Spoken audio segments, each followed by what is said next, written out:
Ça va? Bien et Ça va? toi? Ça roule? Ouais, je t'entends. Je t'entends très bien. Parfait. Super. Écoute. Ah bah, parfait. Donc, Alexandre, merci d'être parmi nous aujourd'hui. Ouais, bah merci à toi de m'avoir invité, écoute, hein. Il n'y a pas de souci. C'est avec un grand plaisir que je te reçois aujourd'hui parmi mes 27 invités que j'ai déjà Ouais. reçus. C'est la première fois que je reçois un invité, un Français, soi-disant. Donc, Ok. le live, il sera en français, à 100% en Oh. français cette fois. Donc, je pense que c'est une nouvelle fenêtre qui va s'ouvrir sur nos amis francophones, parce que avant ils avaient du mal à comprendre ce qui se passe dans les lives et tout. Donc là, ça va être sûrement et purement français. Ok, pas de souci. C'est cool. Bah ouais, nickel, écoute. Ok. Donc, les gars, n'hésitez pas à partager le live. Donc, on va commencer notre live tout de suite. Donc Alexandre, je t'explique comment ça va se passer. Donc généralement mes lives ça dure 1 heure avec les invités. On parle un peu de 3 choses qui sont les 3 piliers de ce live. C'est l'orientation premièrement, puis la motivation, et puis Ok. après c'est la réussite professionnelle au niveau de tes projets professionnels, au niveau de ce que tu as fait par rapport à tes études. Et voilà. Donc c'est Ok. et après on peut parler un peu de tout si tu veux. Ouais, Ça bah me écoute, dérange pas. pas de souci, hein. Et Pas de après, problème. sur une dernière partie, c'est là où on se penche un peu sur les questions Ok, ça marche. des spectateurs. Bah Donc écoute, ça pas de souci marche. pour moi. Super. Donc la première question que je pose généralement à tous mes invités, c'est une question très basique. Ouais. C'est qui est Alexandre Kiblier? Comment peux-tu te définir en quelques mots? Je dirais un petit jeune qui a bien réussi, je pense, tu vois, à mon avis. Qui a eu la bonne idée au bon moment, entre guillemets. Et voilà quoi, tout bêtement, hein. C'est ça. Donc je rappelle que Alexandre, il est encore en formation, en master spécialisé en manager amélioration continue. Et en même temps, il est un entrepreneur, fondateur de 3 startups C'est à ça. l'âge de 24 ans, je rappelle. C'est ça, tu as 24 ans. 23. Même pas, Ouais, même ouais. pas.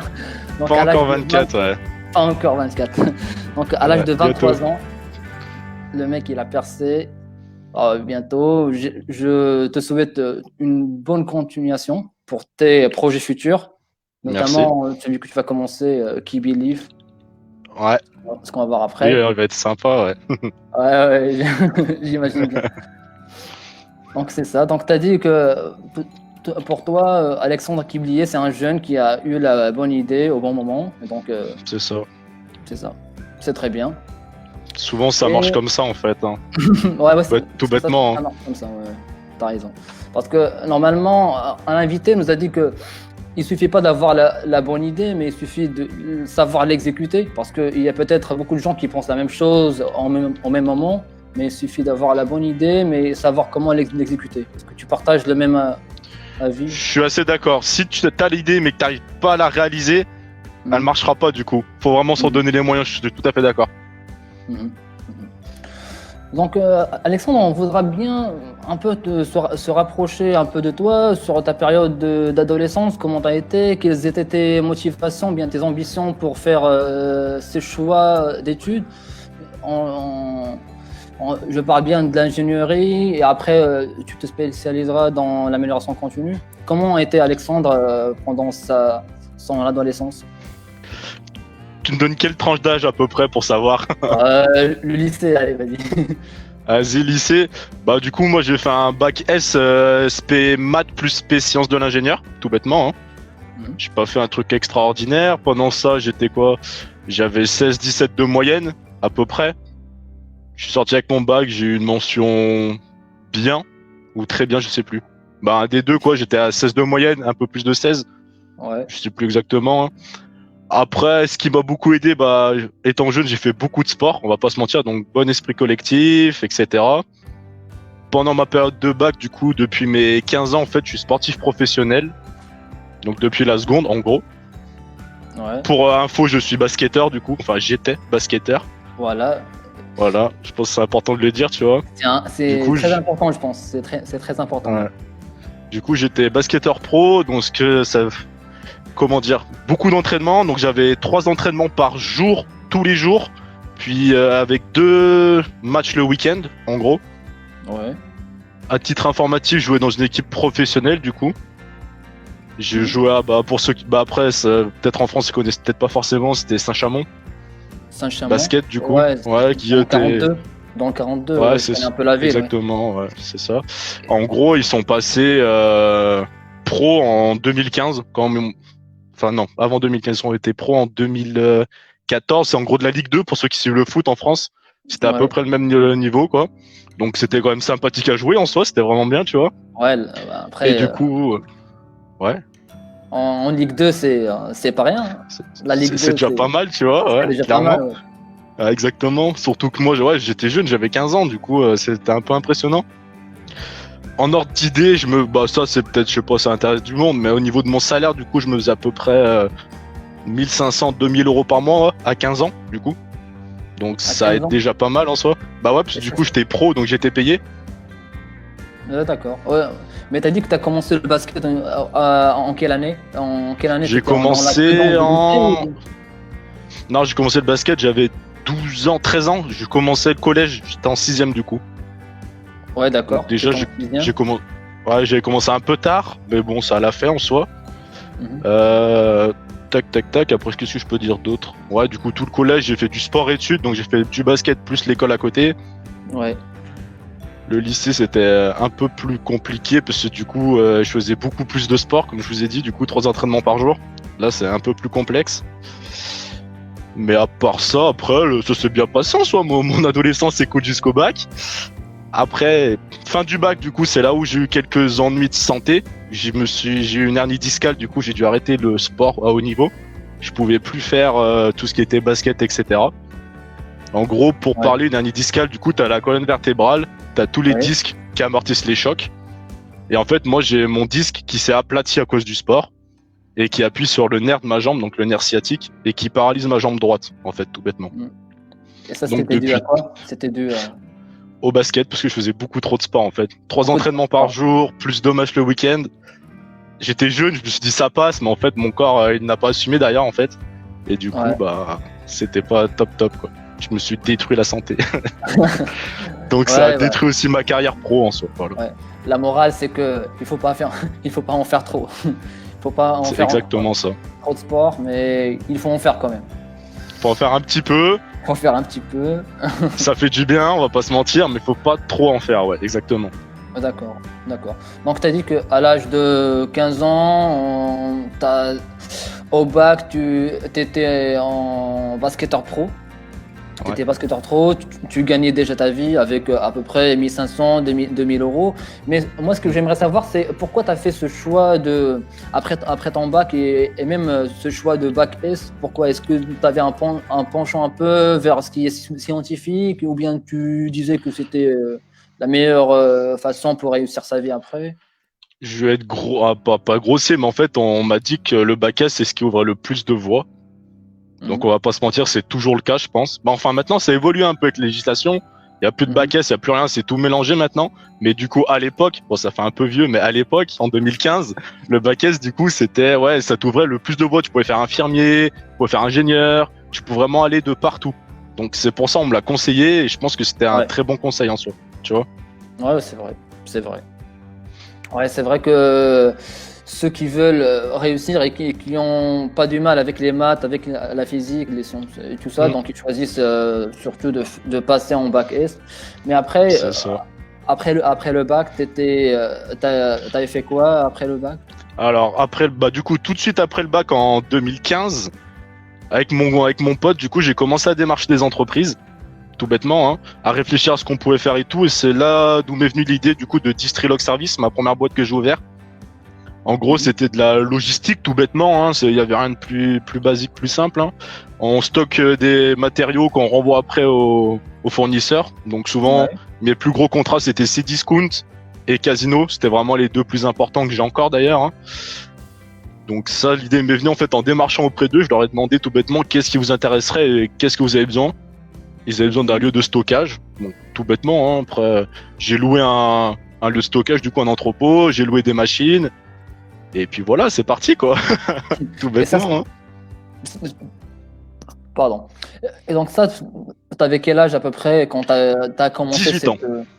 18 ans. J'ai eu Donc, 18 ans. C'était fin 2015, début 2016, ouais. donc 18 ans. T'avais déjà commencé, t'avais déjà lancé ta boîte avec 2 contrats, avec Cdiscount et Casino. Et Casino, voilà. C'est ça. Donc, et Casino, c'est déjà pas mal à cet âge-là. Et après, moi, je comprends pas comment ça se fait que toi, à l'âge de 18 ans, tu avais déjà cette idée d'être un entrepreneur, d'être un peu aventurier. Bah, déjà, à l'âge de 18 ans, il n'y a pas beaucoup de jeunes qui pensent à devenir entrepreneur, bien qui s'engagent déjà dans cette aventure, quoi. Je suis assez d'accord. Après, moi, j'ai eu une enfance assez compliquée, assez difficile, on va pas se mentir. Je vais pas me débattre là-dessus, hein. Mais du coup, il fallait aider mes parents, fallait que je travaille tôt, tout bêtement, enfin, surtout ma mère, parce que du coup, mes parents sont divorcés. Et du coup, il fallait que j'aide ma mère financièrement, et je me suis dit, bah, c'est le moment de travailler, et j'ai eu cette idée-là. Et en fait, cette idée m'a permis de continuer mes études, dans un sens, parce que du coup, j'ai continué sur un DUT, et de pouvoir concilier, avoir de l'argent quand même tous les mois, tu vois, vu que j'étais plus sportif pro. Tu vois, c'était la bonne chose à faire, je pense, pour pouvoir concilier les deux choses. Ouais. Donc, ce que j'ai compris, que toi, ta motivation, c'était plus l'aspect financier. Tu avais plus envie de gagner plus ta vie, d'aider tes parents financièrement. Bah, je vais pas te mentir, en fait, personnellement, je touchais pas de salaire, je percevais pas d'argent, en fait. Je reversais tout, en fait, à ma famille, parce qu'on avait vraiment, je viens de la enfin, c'est un peu vulgaire, de la populace, entre guillemets. J'ai grandi dans les quartiers, etc. Tu vois, c'était un peu compliqué. J'ai toujours grandi dans un appartement, etc. Mais en soi, ouais, c'était vraiment pour aider la famille à évoluer, du coup, à passer dans la classe moyenne, en gros. Et c'est de là m'est venue l'idée et l'envie, du coup, de, tu vois, concevoir l'entreprise et pouvoir vivre avec ça, en soi. Ah, d'accord, ouais, je comprends bien. Je comprends mieux. D'accord, donc, avec ça, avec le basket, avec le Distrilog Service que tu avais commencé déjà, après, t'as fait un DUT en parallèle. T'as pas eu l'idée d'arrêter les études carrément et de dire ok, moi je suis entrepreneur déjà et j'ai déjà mon truc à moi. Du coup, pour remettre le contexte, tu vois, le basket s'est arrêté à la fin de mon bac, donc en 2015. C'est là où je me suis blessé, du coup, mon hernie discale. Et c'est de là, du coup, j'ai dit, bah, je peux plus faire de sport, j'ai plus de moyens financiers, du coup. Donc j'avais plus de revenus, je pouvais plus aider ma famille. Et c'est pour ça que je dis, c'est peut-être le moment, tu vois, d'avoir une idée et de monter sa boîte. Et en fait, en même temps que je faisais mon DUT, j'ai eu l'idée de cette boîte, du coup. Mon DUT, j'ai fait, pour ceux à qui ça parle, hein, un DUT GMP, donc génie mécanique et productique. Ouais, ça parle à tout le monde, je crois. Même au Maroc, il y a cette filière de GMP. Okay. Et du coup, pourquoi j'ai fait cette filière? C'était pour, enfin, dans ma tête, je voulais déjà être ingénieur. J'avais les études, pour moi, ça se passe super bien, tu vois. J'ai pas de difficultés, j'ai pas de problème. Au contraire, c'est même plutôt des facilités, on va pas se mentir, hein. Donc autant continuer jusqu'à que ça marche. Et en gros, j'avais bien l'idée d'être ingénieur ou manager, du coup ce qu'on fait, tu vois, tous les deux en ce moment. Et en gros, pour faire ça, je voulais pas faire une prépa parce que j'avais pas envie de perdre 2 ans de ma vie concrètement, hein. Et du coup, j'ai fait un DUT qui est à peu près équivalent. Du coup, tu sors avec un bac plus 2 comme une prépa, tout bêtement, hein. Et en fait, ça m'a permis du coup d'avoir de la technique et pas que de la cervelle, du coup, tu vois, parce qu'on nous a fait travailler sur les machines, etc. Donc c'était bien. Ça concilie bien. Et après ça, j'aurais pu directement rentrer dans une école d'ingénieur. Excuse-moi, ça a coupé à la fin. Est-ce que t'as dit quoi? Excuse-moi. Ouais. Du coup, j'ai dit, ça permettait de concilier boulot, un peu comme on fait maintenant en alternance, tu vois, boulot plus études, en ayant beaucoup de technique et pas que de la réflexion, parce que souvent ce qui manque c'est la technique aux gens qui réfléchissent trop, tu vois. Et en fait, c'est concilier bien les deux. Et ça me permettait en même temps, tu vois, vu qu'on avait beaucoup d'heures libres, entre guillemets, de travailler sur ma boîte en même temps à côté. Ouais, d'accord. Je suis tout à fait d'accord avec ça. Et après ton DUT, c'est quelle école t'avais fait pour Alors après mon DUT, ça a été un peu chaotique, parce que j'ai perdu une année en fait. J'ai fait mon DUT, génie mécanique et productique, parce que la mécanique à l'époque, ça me plaisait en fait. Et pendant ce DUT, en fait, mon prof m'a un peu dégoûté de la mécanique, tu vois. En gros, on faisait de la mécanique dynamique, mécanique des fluides, dans des trucs comme un peu poussés. Ouais. Et le prof était pas très explicatif et du coup, il m'a un peu dégoûté en soi. Mhm. Donc j'ai voulu aller à l'INSA à Lyon. Je sais pas si ça parle à beaucoup de monde, mais enfin c'est une très Ouais, très ouais, bonne école c'est d'ingénieur connu. quoi. C'est connu. C'est très Voilà, réputé, oui. exactement. Donc j'ai été pris, mais du coup Ouais. j'ai refusé d'y aller parce que ça me plaisait plus. Donc j'ai refusé tout bêtement. J'ai du coup pendant un an en fait j'ai pas travaillé concrètement. Enfin j'ai pas fait d'études. Je D'accord. travaillais pour ma boîte plus je faisais de l'intérim à côté, tout Mhm. bêtement. Hein. Pendant un an donc l'année 2018 parce que mon DUT s'est fini en fin 2017. Voilà. J'ai fait deux coups de fin 2015 à fin 2017, c'était mon DUT sur 2 ans. Et après, du coup, ouais, je voulais aller à l'INSA, j'ai refusé parce que ça me plaisait plus, entre guillemets. Ouais. Et du coup, toute l'année 2017-2018, à peu près, hein, j'ai travaillé et je me suis mis au sport, en fait, tout bêtement. Remis au sport parce que j'étais blessé. Mhm. Voilà. D'accord. Donc, tu as refusé l'INSA, quoi. Ouais, j'ai refusé l'INSA, ouais, c'est ça la conclusion. C'est un grand titre, ça. C'est un grand Ouais, titre. l'INSA était refusé, ouais. C'est vrai que D'accord. c'est pas courant, on va pas se mentir, mais c'est arrivé, du Non. coup. D'accord. Et après cette année, ben, on va dire une année blanche au niveau des études, tu as fait quoi? J'ai fait bah, du coup, pendant cette année, je pense que ça aussi, c'est peut-être bien de le préciser, tu vois. Mhm. Pendant cette année, je me suis remis au sport avec une licence, une marque, je sais pas si je peux la dire ou pas. J'ai le droit de Vas-y. citer des noms, etc. En gros, c'est Ouais, avec Herbalife. Je sais pas si vous connaissez un petit peu ou pas. Herbalife. Non, je connais pas. Ouais. En gros, pendant mes 2 ans de DUT, vu que j'ai arrêté le sport, j'ai commencé à manger énormément. Bah, enfin, je mangeais comme d'habitude, mais je faisais plus de sport, donc je consommais plus la graisse. Ouais. J'avais atteint les 130 kilos, on va pas se mentir, pour 1m90. Et je commençais à être un peu lourd, on va pas se mentir, hein. Et en gros, avec Herbalife, du coup, je me suis remis au sport, j'ai mieux mangé, etc. Donc, à Ouais. peu près toute l'année 2018, j'ai commencé en mars à peu près. Et en 3 mois, je suis retombé à mes 90 kilos d'avant. D'accord. Donc, comme sur la photo que t'as mis, voilà, tu vois, c'était pas comme maintenant, C'est pas c'était comme. avant, tu vois. D'accord. Donc, Et je tu me suis vois? bien remis au sport et en fait, ça m'a permis en même temps de faire coach sportif, tu vois. Ça m'a permis de former des gens, travailler avec eux, leur faire perdre du poids ou prendre de la masse, peu importe ce qu'ils voulaient. Et ça m'a Super. permis aussi d'être coach sportif que je peux aussi mettre sur mon CV si j'en ai besoin, tu vois, Super. dans un sens. Et Herbalife, moi, j'ai pas bien compris comment il a pu t'aider. C'est un coach En qui gros, t'aide, qui Herbalife, t'accompagne. c'est une entreprise un peu pyramidale, on va pas se mentir, hein. En gros, D'accord. t'as celui qui est tout en haut, il a des équipes en dessous, qui ont des équipes en dessous, qui ont des équipes en dessous, tout bêtement, et Mhm. qui distribuent des produits, qui proposent des services, hein, dans l'idée. Et en gros, c'est une personne, du coup, qui a vu que je me remettais au sport de moi-même, tu vois, sur Instagram, etc. Ouais. Et il m'a contacté, il m'a dit, est-ce que ça t'intéresserait de venir faire un fit? Ils appelaient ça un fit, du coup, avec nous. Donc, en gros, un fit, c'était, tu sais, une séance de sport, tout bêtement, tous ensemble, hein. Du coup, on se regroupait avec beaucoup de personnes pour faire du sport tous ensemble. Il m'a proposé, j'ai accroché tout de suite. Et juste après, il m'a dit, bah, est-ce que ça t'intéresserait, du coup, aussi de prendre des produits Herbalife, tout bêtement, hein. Au début, c'était, du coup, de l'aloe vera, pour à qui ça parle, hein, de l'aloe vera avec du thé, tout Ouais. bêtement. Donc, pour redynamiser, remettre de l'énergie, en gros, dans le corps, tout bêtement, et Mhm. brûler un peu des graisses. Donc moi j'ai commencé à prendre ça et j'ai perdu très vite de la masse, tu vois, et j'ai repris goût au sport. Mon dos me faisait moins mal, j'ai pu commencer pas courir. Courir, je peux pas. Mais tu vois, faire du hit, faire du poids de Ouais. corps, genre des pompes, des squats, Ouais. gainage, des trucs comme ça. Et ça m'a permis du coup en 3 mois de reperdre tout le poids que j'avais pris du coup en 2 ans. Ouais. C'est Et du coup, intéressant. ouais.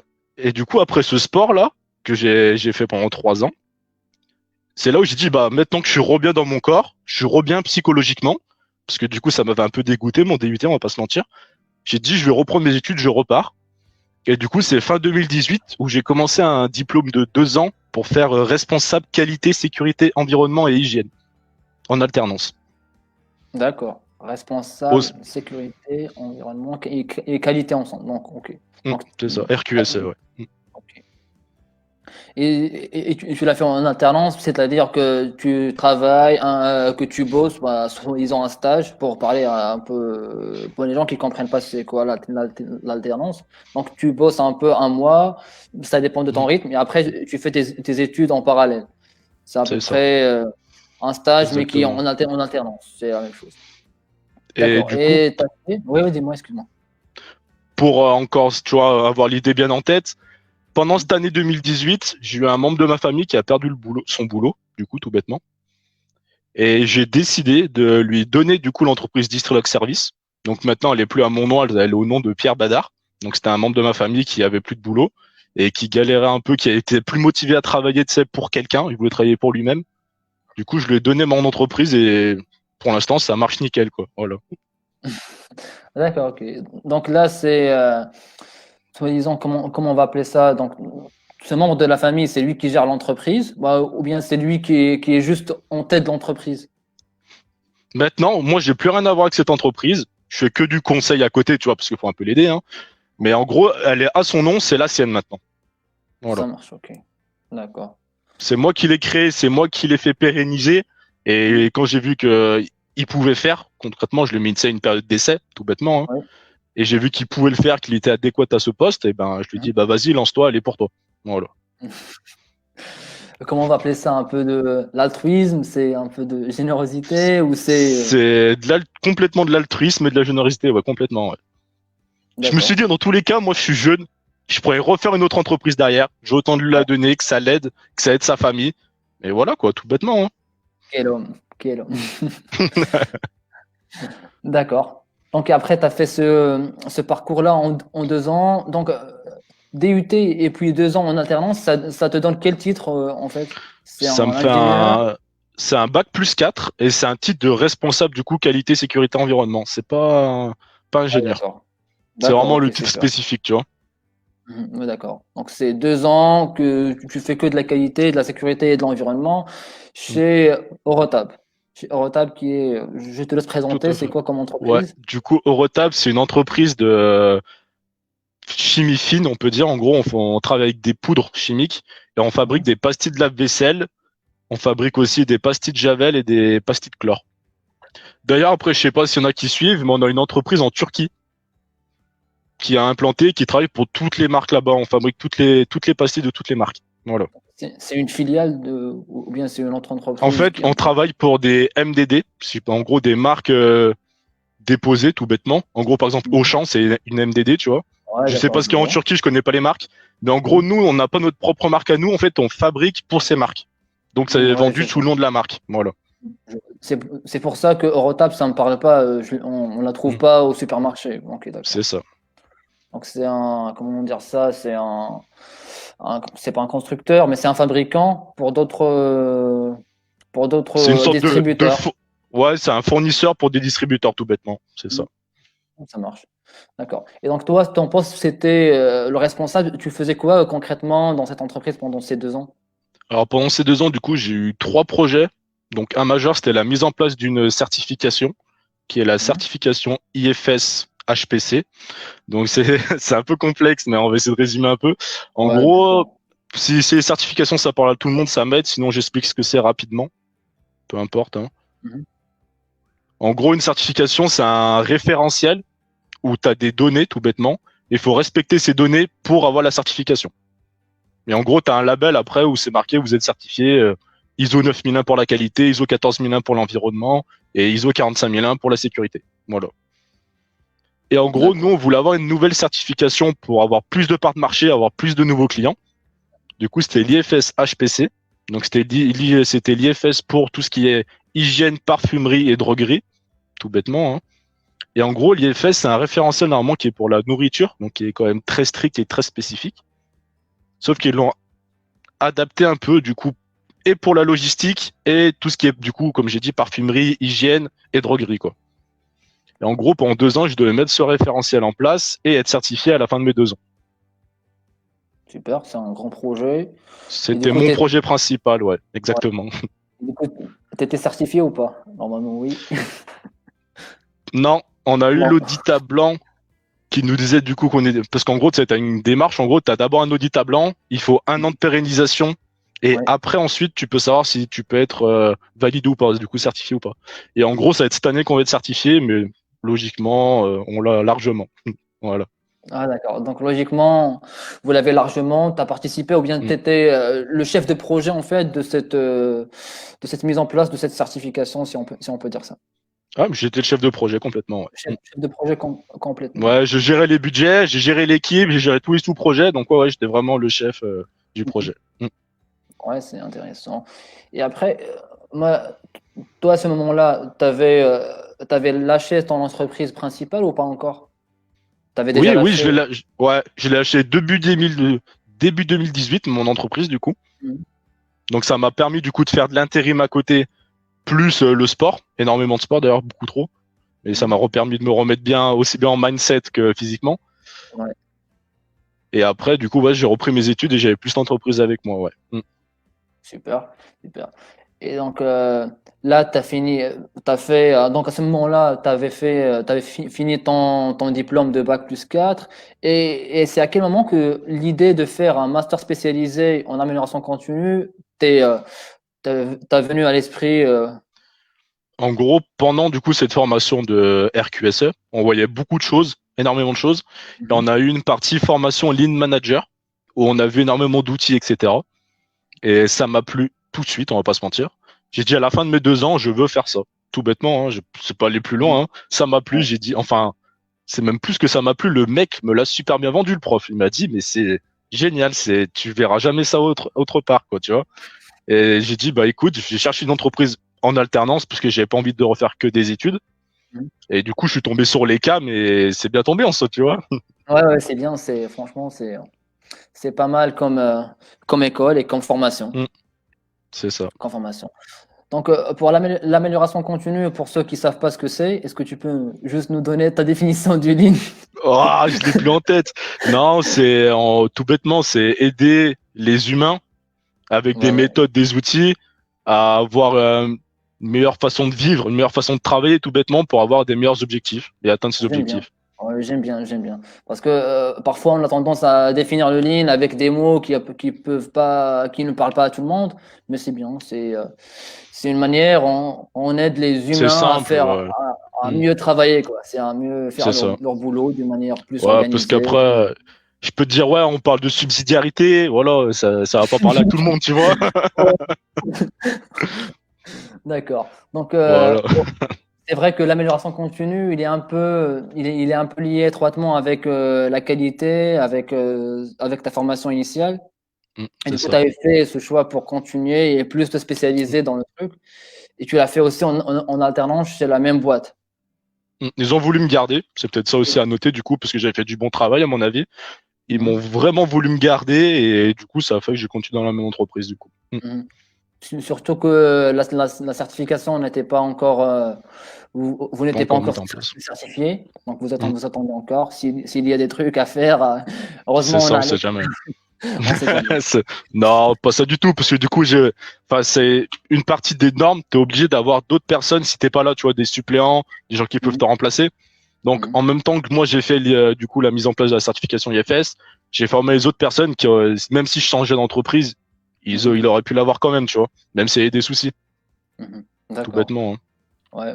Moi, je connais pas la certification IFS, mais je connais un peu l'ISO 9001. Et parmi Hmm. les piliers, il y a le leadership. Donc, normalement, faut que Faut avoir tu le sois consentement du coup de tout ton codir, etc. Ouais, c'est ça.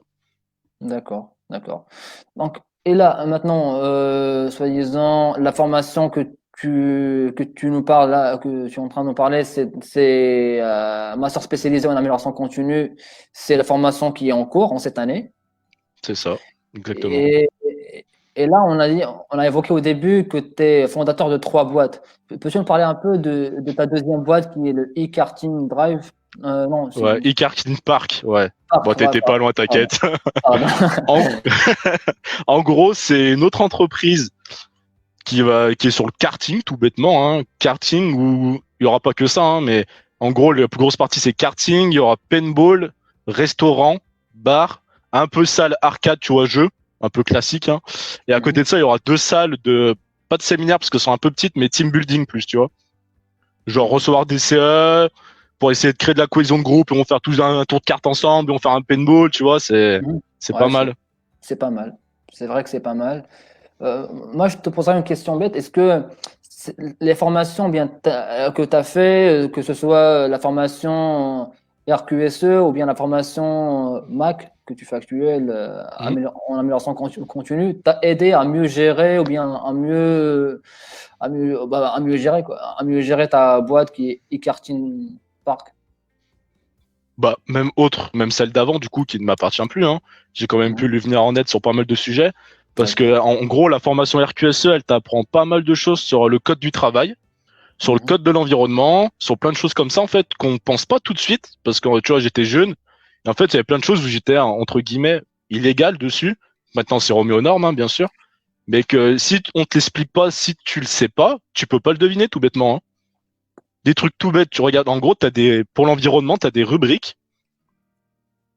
Ça va pas parler à tout le monde, mais c'est pas grave. En gros, l'État européen, tu vois, de l'Europe, a créé des Ouais, rubriques où, en gros, tu as des réglementations spécifiques selon ce que tu fais comme job, tout bêtement, hein. Et en d'accord. gros, dans ces rubriques, tu en as une qui s'appelle la 29-25. C'est vrai, c'est des Mhm. numéros de merde, on est d'accord, hein. C'est Ça pour parle de quoi? les. Bah voilà, c'est ce que je vais dire. Ça parle des chargeurs des chariots. En gros, tout ce qui charge tes batteries de chariot, tes batteries lithium, etc. Si Ouais. tu dépasses 50 kilowatts au total de tes batteries, enfin de tes chargeurs, et Mhm. bah du coup tu dois être à déclaration. C'est un registre que tu dois faire et tu as des normes spécifiques, des seuils à ne pas dépasser du coup.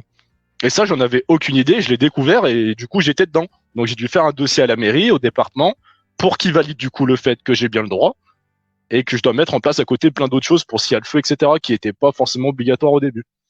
D'accord, Donc d'accord. non, toutes les études que j'ai fait m'ont aidé dans mon travail derrière ça, c'est obligatoire, tu vois. Mhm. Même je regarde un peu, tu vois, au niveau du lean, de pas l'avoir fait peut-être un peu plus tôt. Parce que du coup, dans ma boîte, quand je l'ai ouverte en 2018, bah, j'étais jeune et inexpérimenté en soi, on va pas se mentir, hein. Et en gros, j'avais une équipe de 10 personnes quand même, tu vois. Je gérais 10 personnes, j'avais 18 ans. J'en avais 30, 35, 40, 50, tout ce que tu veux. C'était le petit jeune. Et des fois, la communication, elle était pas forcément présente, tu vois. Et Mhm. avec le lean, ce qu'on fait en ce moment, on en Mhm. apprend quand même pas mal à ce niveau-là, tu vois. Comment gérer les équipes, etc. Ouais, ça c'est vrai, parce que c'est trop bien, ça aide vraiment à créer un Mm. bon environnement de travail, à comment gérer les équipes tout en étant plutôt le plus réel possible, le plus sans être le manager qui veut être un peu autoritaire, ni être le bon à rien. C'est ça. Ça, ça t'aide vraiment. D'accord. Moi, tu vois, Donc, j'étais plus dans le sens, j'arrivais à déléguer les choses, mais quand c'était des tâches importantes, tu vois, c'est moi qui fais, j'ai peur, tu vois. J'étais un peu encore dans l'inquiétude à mon âge. Alors que maintenant, je sais que l'humain est bon en soi, j'ai plus peur, tu vois, de lui donner des grosses tâches et de lui faire mhm, confiance. Voilà, tout bêtement, hein. c'est vrai, c'est vrai. Ouais, il faut y penser. Il faut, Mm. il faut y penser. Donc, tu as dit que là, la formation que tu fais actuellement, ou bien celle que tu as fait avant, t'as carrément aidé Ah bah pour ouais. mieux gérer Mm. tes boîtes et tout ça. Mm. Et ça, et en parlant un peu de e-cart, Park, Karting Park, ouais. Mm. e-karting Park, ouais, j'avais envie de dire Drive encore, mais Ah, c'est pas grave, t'inquiète. En gros, pour t'expliquer le nom, c'est le I en gros parce que c'est des cartes électroniques et des cartes électriques. oui. Id parce qu'ils sont à l'intérieur, du coup c'est un indoor et pas un outdoor. Et Mhm. parc, c'est parce qu'on a plusieurs choses. Du coup, il y a et le paintball et les séminaires et tout le reste, quoi. Voilà, Ah, d'accord. Donc, e-cart in Park, ça marche. c'est Là, je ça. vais me souvenir. D'accord. Et après là, tu as fait cette boîte qui est un peu très récente. Tu l'as pas encore, Elle est pas encore ouverte. il n'est pas encore Ouais. ouvert. Mm. T'attends, tu m'as dit que tu attends un peu janvier, début Bah, d'année du pour un coup, peu ouvrir. ouais, légalement, du coup, on n'a pas encore le droit de l'ouvrir, tu sais, avec le Covid, etc. Mhm. Après, ça tombe bien, les travaux sont pas finis, on va pas se mentir. Il me reste pas mal de choses à faire. Les peintures, c'est fait. Il me reste que des petits trucs, genre nettoyer pour que ce soit bien propre quand les gens y arrivent, de faire la Ouais. partie paintball, de finir les cabanes, etc. Mais en gros, logiquement, elle devrait ouvrir le 20 janvier. Donc là, on a le droit de rouvrir un peu toutes les entreprises qui sont pas principales à la nation. Ouais, Voilà. nécessaire, ouais. Ouais, nécessaire. D'accord. Mm. Moi, une question qui me vient à l'esprit dès que tu me parles de entrepreneuriat et tout ça, c'est, bah, moi, par exemple, j'ai envie d'ouvrir ma propre boîte, de faire un peu, d'être entrepreneur. Mais après, comment avoir ce budget? Est-ce qu'il est nécessaire d'avoir un budget pour commencer, un grand budget, ou il faut juste avoir l'idée et après commencer un peu par-ci par-là et après ça va venir au fil de l'eau? C'est une bonne question, je vais pas te mentir. Après, je vais peut-être être un peu évasif, je suis désolé. Mais déjà, ça dépendra de ton projet, tout bêtement, hein. Si de toute façon, quand tu vas avoir l'idée de ton projet, tu vas commencer à faire, on va dire un peu un business plan, tout bêtement, hein, pour savoir en combien de temps tu seras rentable, combien ça va te coûter. Est-ce que tu vas bien trouver aussi des gens sur le marché qui voudront adhérer à cette entreprise, tu vois? Donc ça dépendra surtout de ton business plan, hein. Après, tu vois, j'avais un peu plus jeune, j'avais une autre idée que j'ai pas faite, hein. Si ça peut donner des idées à certains, allez-y, ça c'est sûr que ça marche, on va pas se mentir, hein. Ça serait une application téléphone. Donc jusque-là, tu vois, il y a rien de bien compliqué, hein. Une application téléphone, c'est un peu, si vous connaissez, ça serait un peu un concurrent, ça s'appelle Bootleg, Bootleg. En gros, selon la région où t'es, ils te proposent chaque soir une conso gratuite dans un bar. Et chaque soir, tu vois, tu changes de bar, tout bêtement. Aussi bien alcool que non alcoolisé, bien sûr, hein. Et du coup, ça te permet de découvrir des choses que tu connais pas forcément dans ta ville ou dans ta région. Mhm. Et en gros, le principe, c'est que tu payes 10 euros par mois. Et du coup, tous les jours, tu as un nouveau bar à aller visiter avec une conso gratuite. Et en fait, du coup, tu prends des partenariats avec des bars ou autres, ou même des restos si tu as envie, hein. Mhm. Et en gros, tu dis, moi, je vous fais de la pub. Et vous me donnez une conso gratuite. Et en gros, elle te coûte quasiment, allez, tu vois, j'avais commencé à faire le business plan, etc. Donc, selon la région où tu es, bah après, là, je parle pour la France, hein. Mais Ouais, en ouais. gros, si tu te mets dans une région à peu près lyonnaise, stéphanoise, Mhm. carton plein, on va pas se mentir, hein. Et en gros, pour développer l'application, allez, 2000 euros, même pas. Même pas, hein. C'est quasiment rien pour une entreprise, 2000 euros, hein. 2000 euros, et après, bah, lance-toi, vas-y, quoi. 2000 euros et c'est parti en avant, hein. 2000 euros et tu commences. Mais après, c'est un peu. Il faut dire, ça dépend. Est-ce que les gens ils vont la télécharger ou pas? Est-ce que c'est les bars ils vont aussi la Dans, télécharger ou pas? Ça reste un peu. dans Il y a les beaucoup 2000 euros, d'applications. je comprends les pubs aussi, hein. Tu fais de la pub, tu Mhm. payes Google pour que ça apparaisse en top tendance, tu payes sur YouTube pour que ça apparaisse dans les pubs YouTube. Tu vois, les 2000 euros, ils sont quand même investis là-dedans. Puisqu'en gros, l'application, tu vas payer, allez, quoi, 500, 600 euros pour créer l'application, Ouais. tout bêtement, hein. Et après, pour les pubs, tu as encore 1500 euros, voire 1400 euros, et c'est largement suffisant. Quand tu touches le bon personnel, tu dis, moi, je veux telle clientèle, telle cible, Google, YouTube, ils savent très bien qui cibler parce que voilà, on sait très bien, ils nous connaissent tous, hein. Et du coup, ils envoient aux bonnes personnes. Et en fait, l'application, ou même au début, tu peux faire, tu vois, un mois gratuit.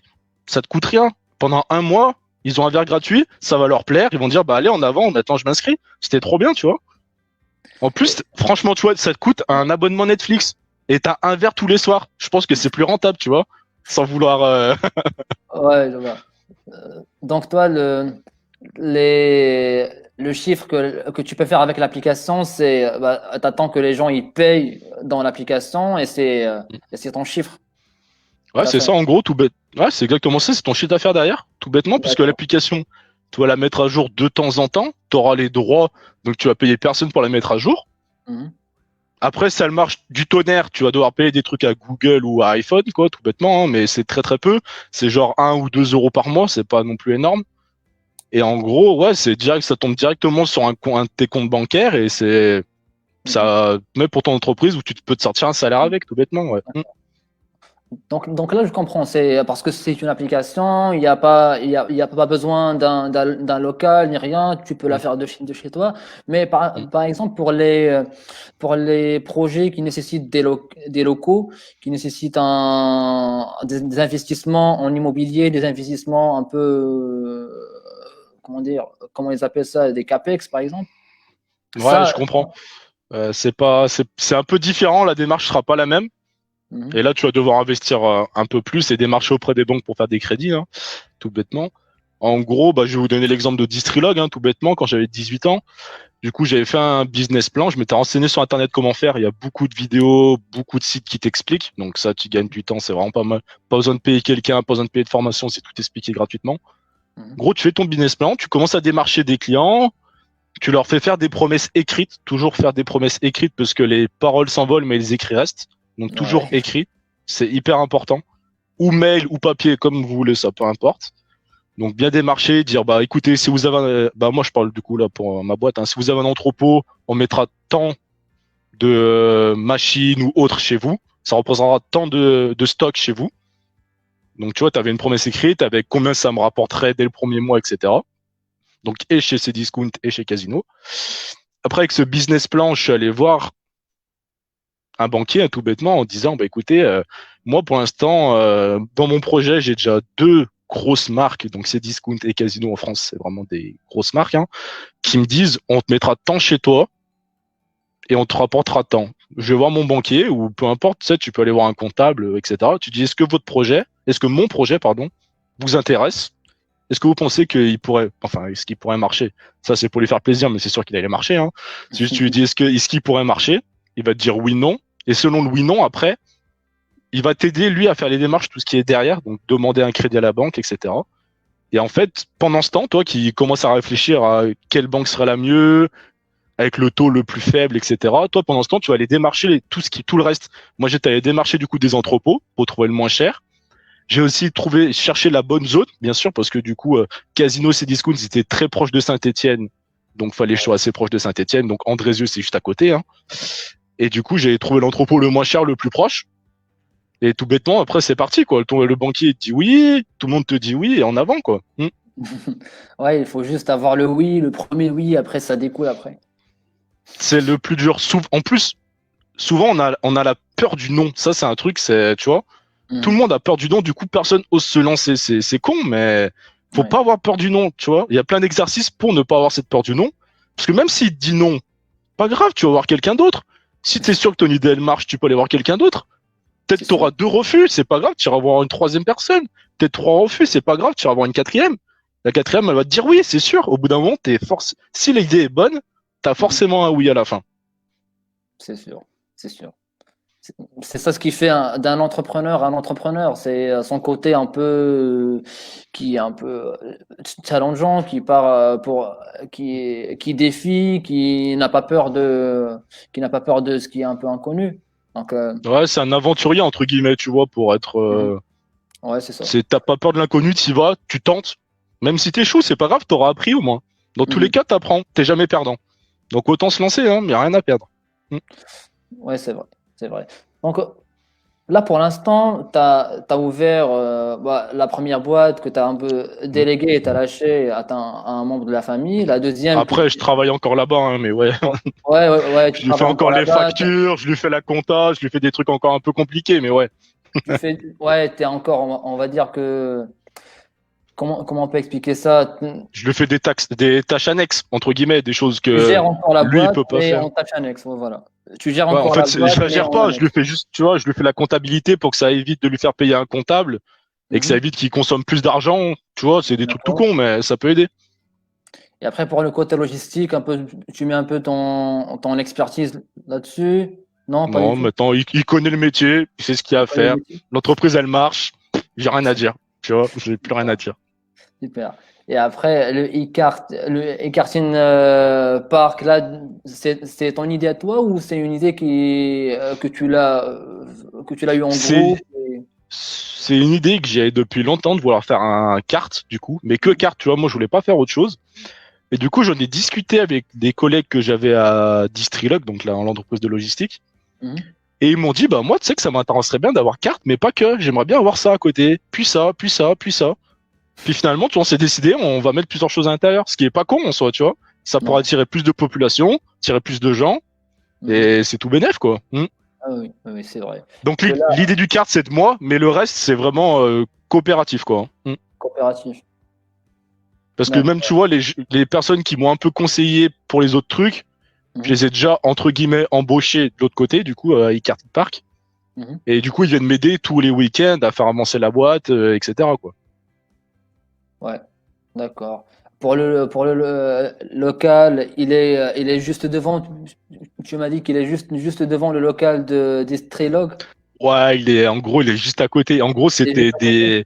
en gros, c'est une zone à Mhm. Andrézieux où tu as beaucoup de dépôts, du coup, Mhm. des grandes salles, etc. Bah, après, faut un peu remettre à neuf, hein.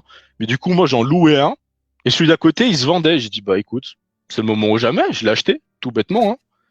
J'ai acheté, j'ai transformé, et voilà, c'est parti, hein. C'est parti. C'est parti. Bah ouais. Bah, super.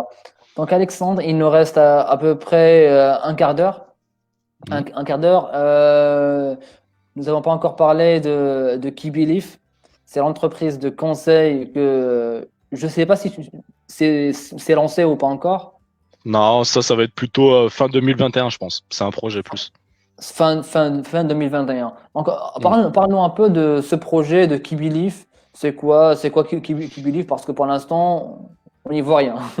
Ouais, Icar, bah ça on a n'existe dit que pas, ouais. c'était du karting. Ouais. Distrilog, on a dit que c'était de la distribution. La Mais logistique, Key ouais, de la Belief, logistique. ouais. Qui Believe, en gros, ça va être, ça c'est plus moi parce que ça va être mon métier que je veux faire après. Donc autant le lancer tout de suite, tu vois. C'est quand je serai vieux ou même, enfin quand je serai vieux, c'est un peu méchant, mais dans 2-3 ans, j'aimerais bosser là-dedans, tu vois, Un peu et avoir âgé. une vie stable avec là-dedans. Ouais, un peu plus vieux, quoi, parce que je suis encore un petit enfant, tu vois. Non, mais en gros, tu vois, Qui Believe, ça serait une entreprise de conseil, tout Mhm. bêtement, sur tout ce que j'ai vu du coup en alternance, donc qualité, sécurité, environnement, hygiène, plus lead management. Et en gros, ça serait du consulting. En gros, je proposerais mes services plus des services de mes collègues parce qu'en gros, la boîte, je la monte à mon nom, je la monte tout seul. Mais je vais embaucher certains de mes collègues parce qu'ils sont vraiment compétents dans certains domaines. Et du coup, ça leur permettra de travailler, etc., quoi. Super. Et après, on voudrait bien savoir quel genre, par exemple, d'entreprise que vous pouvez accompagner, quels sont ce genre de conseils que vous pouvez donner à des entreprises, ou bien même quel genre de services que tu peux ou tes collègues peuvent donner à des Mm. entreprises. En gros, pour Key Believe, du coup, nous, on connaît. Bah, après, ça va pas parler à tout le monde, mais pour ceux qui ont déjà des entreprises pour faire du conseil, on est déjà certifié formation de formateur, donc on peut créer des formations et former les gens dessus. On est aussi auditeur sur les certifications ISO 9001, ISO 14001, OSAS 18001, ISO 45001, EN 9100, EN 9100, pardon, Mhm. IATF, ISO 22000 et ISO 50000. En gros, c'est à peu près toutes les normes qui existent en Europe, concrètement. Et en gros, il faut être aussi auditeur dans ces trucs, du coup, pour connaître les certifications et pouvoir aider les entreprises ou à être certifiées, ou Mhm. s'ils ont un projet, une petite embrouille, qu'ils n'arrivent pas à être certifiés, pourquoi ils n'y arrivent pas, nous, on les aidera là-dessus aussi, tu vois. D'accord. Donc vraiment, des sujets qualité, sécurité, environnement, pas de problème dans tous les domaines. Donc ça sera du conseil, on viendra chez eux pour des projets qu'on déroulera bien sûr en équipe, toujours en coopération, c'est bien le principe, hein. Et après, du coup, au niveau du lean management, c'est tout projet de, par exemple, excellence opérationnelle, mettre en place des AIC, donc AIC, animation à intervalles courts, faites des projets d'amélioration continue, tout bêtement, hein, qui veulent mettre en place ou qui ont des défaillances. Mhm. Ce serait pour venir les aider sur ces sujets, sur ces projets, et du coup, les aider à réaliser ce projet et y arriver tout bêtement et que ce soit pérenne, pardon. Tant pour moi. C'est cool. Donc c'est vraiment du consulting sur plusieurs domaines, quoi, tout bêtement. D'accord. Mais là, je me sens un peu obligé de poser une question. C'est comment devenir en fait un auditeur? Comment devenir auditeur? Alors ça, il faut suivre une formation, tout Mhm. bêtement, hein, mais là, du coup, cette formation, moi, je l'ai eu pendant mes études de responsable qualité, sécurité, environnement. Donc c'est une formation où on te forme sur enfin, pas sur toutes les normes, sur les normes que tu veux auditer et que tu peux auditer, Mhm. sachant que, en gros, tu fais une pratique d'environ 22 heures en physique dans une entreprise où tu audites. Après, tu as quelques heures de cours pour connaître la norme, tout bêtement, hein. Au bout de ces 22 heures, tu es auditeur interne. En gros, tu peux aller au sein d'une entreprise et auditer au sein de l'entreprise, mais tu peux pas leur remettre des certifications. Pour pouvoir leur mettre des certifications, il faut être auditeur expert et en gros, ça te rajoute, il faut pouvoir faire 350 heures d'audit à côté. Donc pendant 350 heures, tu fais des audits avec d'autres personnes de certification et après, tu peux du coup pouvoir certifier. Mais du coup, le but là, c'est plus, tu vois, être auditeur interne, donc ça te prend très peu de temps, 22 heures plus des cours à côté, c'est vraiment très très peu, hein. Ouais. Et ça te permet d'aller dans des entreprises, de venir sur un référentiel spécifique et pouvoir leur dire leurs défaillances ou ce qui est positif du coup. Au contraire, bien leur dire ce qui est positif, hein. Mais voir les Mhm. défaillances, leur dire, bah écoutez, moi au niveau de ces défaillances, je peux vous proposer une solution, je vais un temps de jour, tant d'heures, ça coûtera tant. Et normalement, votre problème est résolu, tout bêtement, hein. D'accord, ouais. Ouais, je vois bien. C'est à peu près, c'est comme le Green Belt ou le Yellow Belt. C'est à peu près Ouais. au niveau Après, du lean. Au niveau du lean, non? je vais être cassant un peu. Tout ce qui est belt, c'est plus commercial, sans vouloir être méchant pour ceux qui l'ont ou ceux qui veulent la passer, hein. C'est vraiment commercial. Ça a été créé par une entreprise pour du coup vendre ses certifications, ses diplômes. Ouais. Mais en gros, nous, ce qu'on fait à l'ECAM, on va pas avoir les belts, mais on aura plus qu'un équivalent belt, black belt, tu vois. Ça sera un équivalent, on l'aura pas physiquement, Ouais. mais on aura le niveau, voire un peu mieux, tu vois. C'est vraiment Bon. commercial pour te faire payer un peu plus derrière une formation pour que tu Mhm. dises, ouais, j'ai le diplôme green belt, j'ai le diplôme black belt, tu vois, c'est Ouais, pas, ça fait un peu les arts martiaux, quoi. Ça fait un peu black belt. c'est ça, Bon. Ouais, exactement. je C'est vois. vraiment, je trouve que c'est commercial un peu. Après, c'est bien de les passer, parce qu'il y a des entreprises, si t'as pas la belt, ils ne te veulent pas, hein. Ouais, ouais. D'ailleurs, Ouais, pour ceux que ça intéresse, les formations du type belt, etc., tu peux les payer avec ton compte CPF. Ça, après, c'est peut-être spécifique pour la France. En gros, c'est ouais. ton compte de formation professionnelle. Et en gros, c'est le temps que tu as travaillé, tu as un certain nombre d'heures qui est transformé en euros. Et avec ces euros, tu peux te payer des formations, tout bêtement. Ouais, d'accord. Ok. Bah, ça, je savais pas. Ça, je Et ben, savais pas. c'est bon à savoir parce que ça peut t'aider du coup. Même si tu veux juste te Ouais. reconvertir dans autre chose, tu peux payer ta formation avec ce compte. Mm. Mhm, mhm. J'ai entendu qu'avec ça, on peut faire des voyages linguistiques, non? Ouais. Mm. Ouais, d'accord. Donc, c'est ça. Tu peux aussi payer ton permis, tu peux faire plein de choses avec ce compte, ouais. Mm. D'accord, ok. Ouais, je m'en doutais, mais tu viens de me confirmer ça. C'est super. Ah ouais. D'accord. Donc, ouais, tu as dit que les bêtes, c'est plus commercial, mais ce que tu as fait pendant ton diplôme de RQSE te permettra d'ouvrir cette boîte de conseil qui est Belief et permettre Mm. d'auditer des futures entreprises qui veulent être plus performantes dans certains services ou certaines choses. Après, pour conseil, tu vois, pour être consultant, le mieux souvent, c'est de commencer, tu sais, dans une entreprise qui est déjà consulting depuis des années. Elle Mm. recrute beaucoup de jeunes personnes. Après, ce qui est pénible, c'est qu'elle recrute minimum des bacs plus 5. Elle recrute pas autre chose. C'est bon à savoir, tu vois. Mais elle recrute énormément ces entreprises de conseil. Et du coup, ça te permet de te faire de l'expérience. Et au bout Ouais. de 2, 3 ans, d'ouvrir ta propre boîte de conseil, du coup. Mm. Et peut-être, si tu as déjà fait plusieurs entreprises, déjà avoir des clients qui savent que tu es compétent. Et du coup, Ouais. ça te permet déjà d'avoir une clientèle et d'être sûr d'ouvrir ta boîte, que tu as déjà des clients et tu as un revenu. Moi, je suis d'accord avec cette optique-là, mais moi, je me pose la question déjà dès la première fois que j'ai vu Qui Believe, je me dis, mais pourquoi il n'a pas fait un cursus comme ça? Genre, il commence dans une petite boîte de conseil et après, il fait ça. Donc, j'étais un peu surpris que tu ouvres déjà ta boîte à l'âge de 23 ans, ou bien tu auras 24 ans peut-être en 2021. J'aurai Pas mal 24, de- ouais, exactement. Je serais déjà un Et peu plus vieux, ça marche plus. Non, je déconne. ça Non, marche un peu plus. en vrai, ce qui me permet de faire ça, parce que souvent ceux qui font du conseil tout bêtement, ils font des cursus qui sont pas en alternance. Du coup, ils voient que la théorie, ils voient pas la pratique. Ah Moi, ouais. tous les cursus que j'ai fait, je les ai faits du coup en alternance, ce qui m'a permis de voir la théorie plus la pratique. Du Mhm. coup, j'ai déjà géré des projets, j'ai déjà fait du conseil sur certains projets qui n'étaient pas les miens. Donc en fait, je sais déjà faire c'est un peu méchant, mais j'ai déjà vu une bonne partie de ce métier du coup. J'ai déjà les idées, comment ça fonctionne, comment faire pour résoudre des problèmes, comment aider des entreprises à ce niveau-là.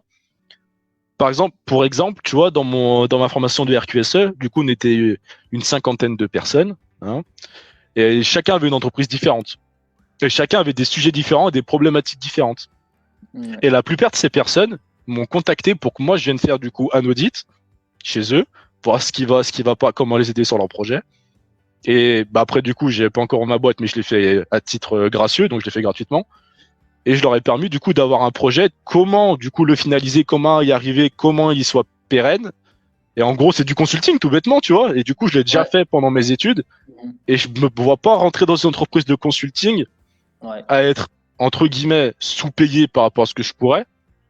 Parce que si j'ouvre ma boîte, voilà, je serais directement autonome et je dépendrais pas de quelqu'un tout bêtement. Bien sûr, oui, oui, bien sûr. Tu, tu seras chef de ton propre chef. Exactement. D'accord. Moi, j'ai envie juste de poser une dernière question et après, on va poser aux questions des spectateurs, des gens qui nous regardent.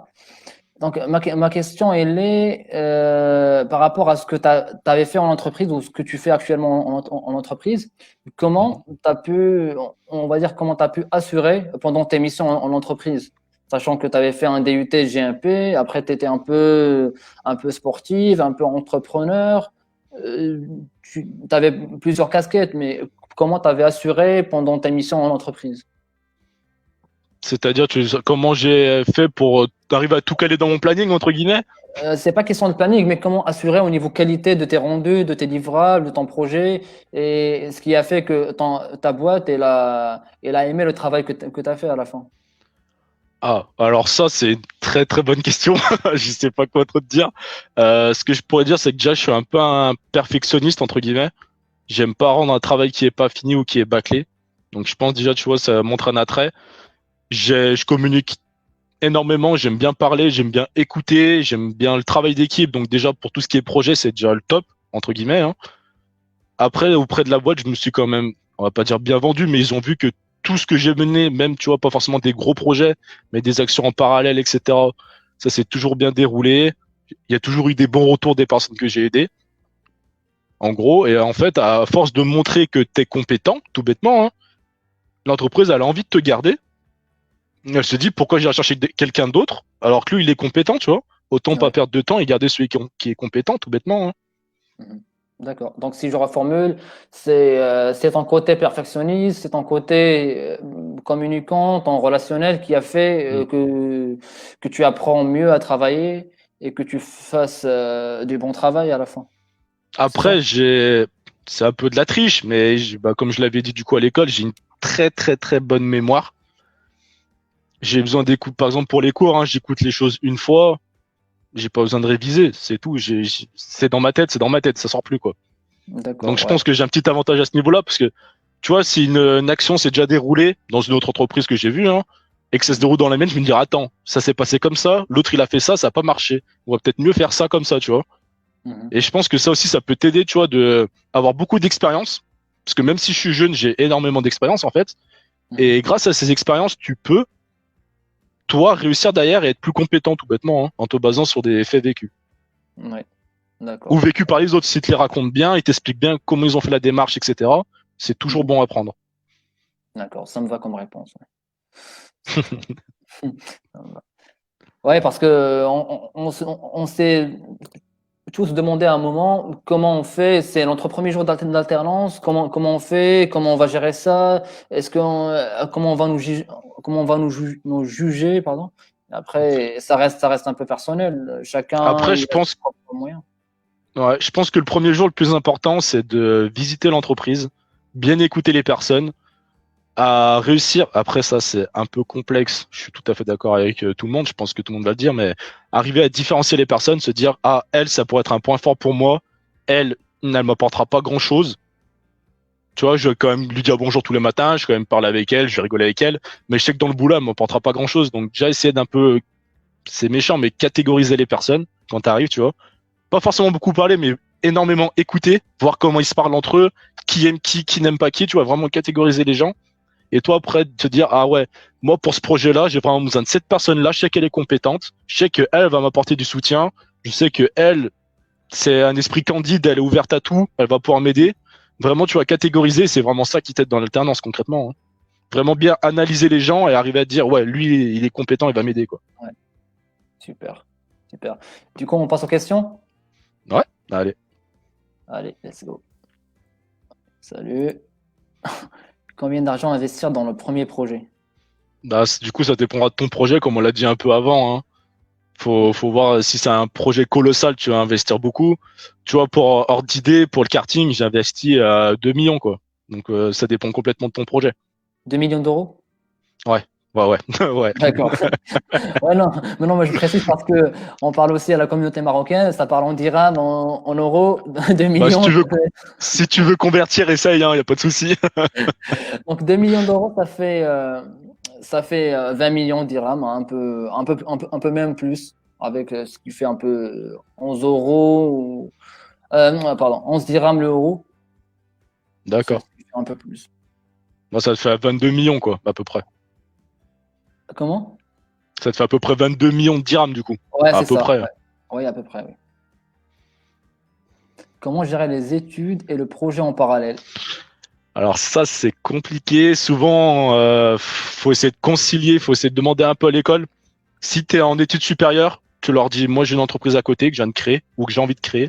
Est-ce que vous pouvez me libérer du temps, quitte à m'envoyer les cours et moi je les révise de chez moi.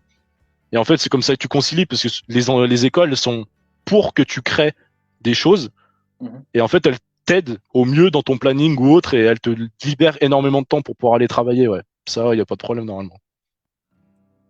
Si. Qu'est-ce que tu conseilles des étudiants qui veulent devenir entrepreneurs? Hum, Après, ça, je sais pas si au Maroc ou etc. vous l'avez, mais nous, on a beaucoup de choses en France. Par exemple, ça s'appelle des CCI.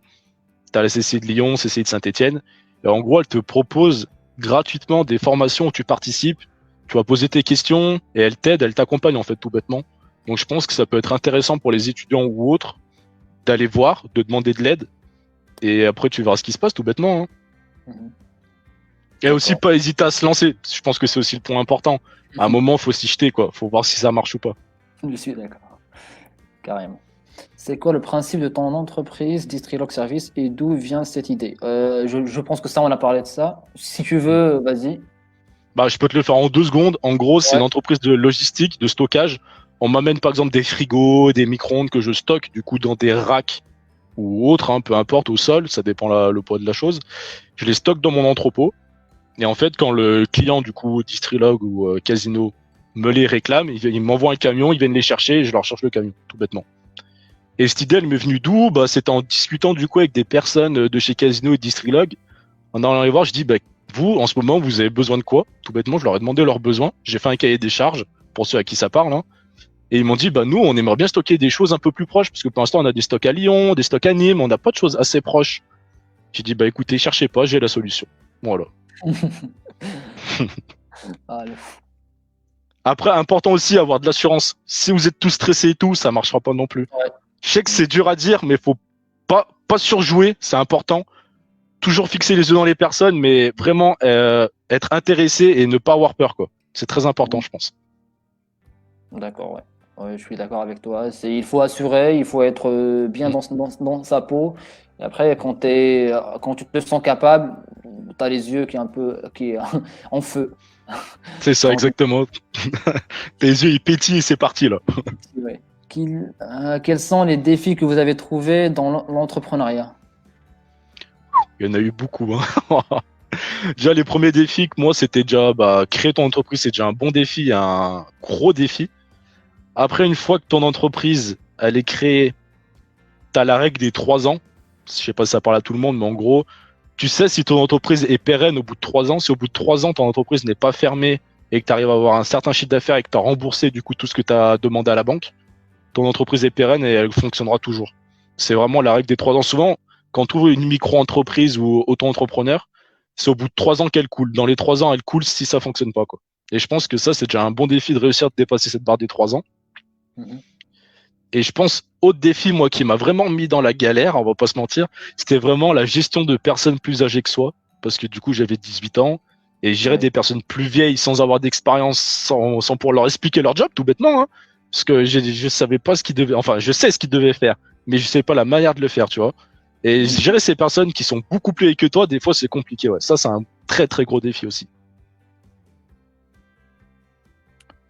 Est-ce que tu as fait des formations en leadership et en entrepreneuriat? Aucune. J'ai jamais fait ça. Je me suis lancé comme ça. Non, j'ai jamais fait. Je sais que ça existe, ça peut peut-être être intéressant. Ça, je pourrais pas vous aider, mais j'en ai jamais fait et j'en ferai jamais du coup parce que moi ça a fonctionné, hein. Mais je pense que C'est ça peut inné, être ça. intéressant à faire, tu vois. C'est inné. Ouais, on va dire ça comme ça. Carrière de leader, on est parti quoi. Ouais, quel charisme. Pas sûr, mais bon, on fait avec.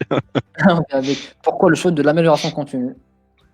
Bah après ça, comme je l'ai dit, du coup, c'est pendant ma formation du RQSE, il y a Mhm. un prof qui est venu, qui est intervenu du coup sur le lean management, qui m'a Mhm. donné envie à fond de le faire, mais genre vraiment. Et je me suis dit, en plus, le lean management, je pense que c'est un peu l'avenir. Ça aussi, c'est important, hein. Je pense que ça, on aura toujours besoin, tu vois. Et Mhm. c'est un métier d'avenir et ça donne envie. Tu aides les gens.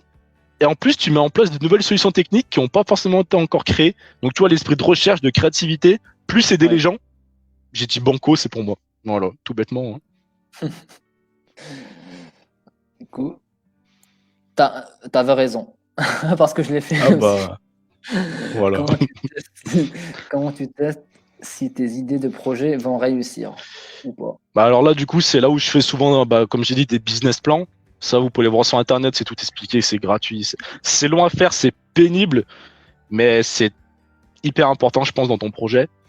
Après, ce que tu peux faire d'autre aussi, c'est aller voir les parts de marché, voir s'il y a déjà quelqu'un qui fait ça, voir si quelqu'un fait ton idée. Si personne le fait, faire des sondages. Tu peux payer des entreprises pour le faire ou le faire toi-même, peu importe, comme tu préfères. Faire des sondages et voir qui s'intéresserait, quelle tranche d'âge t'intéresserait. Et selon la tranche d'âge et les personnes qui sont visées, tu te mets dans un certain endroit, du coup, là où il y a beaucoup cette population. Et c'est parti, quoi. C'est vraiment comme D'accord. ça que moi que je teste personnellement. Après, il y a sûrement d'autres méthodes, hein, mais ouais. L'autre fois, dans un groupe avec Erwan, Erwan de notre promo, il avait un pote qui avait testé et qui voulait ouvrir une entreprise de savon. Et du coup, il a Mm. fait une enquête de satisfaction, Ouais, genre c'est ça. Mm. de micro-trottoir. Donc, il a fait un Mm. questionnaire et il est parti voir les gens sur le terrain et savoir qu'est-ce qui pourra leur intéresser. Est-ce que c'est du savon mousseux, c'est du savon Mm. parfumé? Voilà, c'est un truc que j'ai Après voulu ça, ce qui est partager. compliqué, ouais, c'est plus sur des produits, tu vois, que tu fais ça. Pour un service, c'est un peu plus complexe, je pense. Mhm. Ou pour un truc que tu vends pas, mais qui pourrait être utile. Tu vois, par exemple, si c'est pas un objet que tu fais, mais un service comme moi j'ai fait pour le stockage, à la place de faire un sondage, va directement voir les entreprises qui sont susceptibles, du coup, de te servir de client. Tu vas Mhm. directement les voir, tu dis j'ai tel projet, est-ce que Mhm. ça vous intéresse tout bêtement, hein. Donc tu fais un sondage ou même comme tu as dit une enquête, et Mhm. selon leur retour, tu sauras si tu te lances ou pas du coup, si c'est ce qu'ils recherchent ou pas du tout. D'accord. Ouais. Ouais, finalement, il faut aller voir le client directement. Donc, le client final, c'est soit l'entreprise ou Mm, les clients qui sont les mm. gens, non, les moldus. C'est le plus simple, les moldus, la populace. Combien le budget minimum pour passer à l'action? T'as pas de budget. Comme je t'ai dit, par exemple, pour l'application, ça te coûte 2000 euros, c'est rien du tout. Ça peut être encore moins, hein, je sais pas, tu veux te lancer, tu veux créer ta propre colle, j'en sais rien, je dis n'importe quoi, hein. Peut-être ça sera 500 euros, ça se trouve, tu veux lancer ton entreprise. 100 euros. Le seul truc où il faut que tu penses bien, je pense, c'est quand tu crées du coup ton entreprise, faut que tu crées un sirène. Et le sirène, il coûte minimum 26 euros. Donc ton entreprise, c'est minimum 26 euros. Voilà. Ouais, c'est un peu En gros, drôle, tu mais peux créer. Non, c'est pas troll, mais tu vois, je pense bon à savoir, parce que imaginons que tu crées une entreprise de service. Tu te dis, ouais. bah, moi, je viens chez vous, je fais ce que vous voulez. Je sais, je te dis n'importe quoi. Je tombe votre herbe chez vous. Tu crées ton Ouais. entreprise, tu la nommes, du coup, ça te coûte 26 euros. À côté de ça, tu fais du bouche à oreille, tu vas taper aux portes, ça te coûte rien. Tu vas dire, je vais voir ma voisine, est-ce que ça vous intéresse que je vienne chez vous pour couper l'herbe? Tu te Mhm. fais connaître petit à petit, il y a du bouche à oreille, et tu auras juste payé 26 euros et tu te fais de l'argent. En vrai, c'est tout con, mais le Ouais, budget minimum, du coup, c'est 26 euros, quoi, entre guillemets. voilà. Ça fait un grand titre aussi, 26 euros pour ouvrir sa propre entreprise. C'est ça, Voilà. exactement. Les gens, ils adorent ça. Ouais, ça attire l'œil. Ça, tiens, business plan, tu le fais toi-même. Ouais, du coup, comme je disais, bah, j'ai déjà répondu avant, hein. Ouais. Sur Internet, tu as tout ce qu'il faut. Il t'explique tout, les démarches, comment faire, les outils. Après, si tu te sens pas de le faire toi-même, tu peux payer des gens qui te le font, bien sûr, hein. Mais c'est un coût de revient assez cher. Tu vois, genre un business plan, si tu veux te le faire payer par un professionnel, compte bien dans les 5000 euros. Alors que tu le fais toi-même, c'est gratuit, en utilisant Google, quoi. Voilà. Ça fait déjà un petit gain. Après, si tu te sens pas de le faire, c'est assez complexe, je comprends, hein. N'hésite Mhm. pas vraiment, ou demander peut-être à quelqu'un de ton entourage qui l'a déjà fait, ou qui sait le Ouais, faire peut-être. Des ouais, études de commerce, et tout le monde le fait en commerce, des études de business plan, etc., hein. Donc, pas hésiter à demander autour de toi, et si vraiment il y a personne, bah, faut raquer un peu, quoi. comment avoir des idées de projets rentables? Question un peu bête. Je pense qu'il faut voir, du coup, là où, enfin, la zone où tu habites, le pays où tu habites, ce qui pourrait manquer. Même à toi-même, tu peux te dire, tiens, qu'est-ce qui me manque tous les jours? Des trucs tout cons, hein. Ça peut être Mhm. n'importe quoi, hein. Après, bah, comme ça de tête, j'en ai pas trop, hein, mais je sais pas, par exemple, il te manque une appli téléphone sur, il existe un peu tout maintenant, mais bah, par exemple, comme je t'ai dit, bootleg, là, le même principe, tu l'appelles comme tu veux, j'en sais rien, hein. Il me manque une entreprise qui, par exemple, tiens, faut peut-être aider les voisins entre eux. J'ai créé une application où, tiens, ma voisine, elle habite dans le même quartier que moi, elle me dit, tiens, j'ai besoin de faire ça, j'ai besoin d'aller faire mes courses. En ce moment, c'est le Covid, bah, j'allais faire les courses pour elle, tu vois. Je pense que l'idée, elle peut venir à tout moment et n'importe quand, et ça peut être vraiment n'importe quoi. Faut juste voir Ouais. derrière si, du coup, c'est applicable ou non. tout Ouais, bêtement.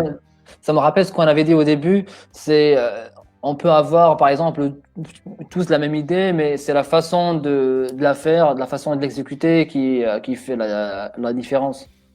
C'est ça, exactement. C'est comment toi tu vas la réaliser derrière. Mhm.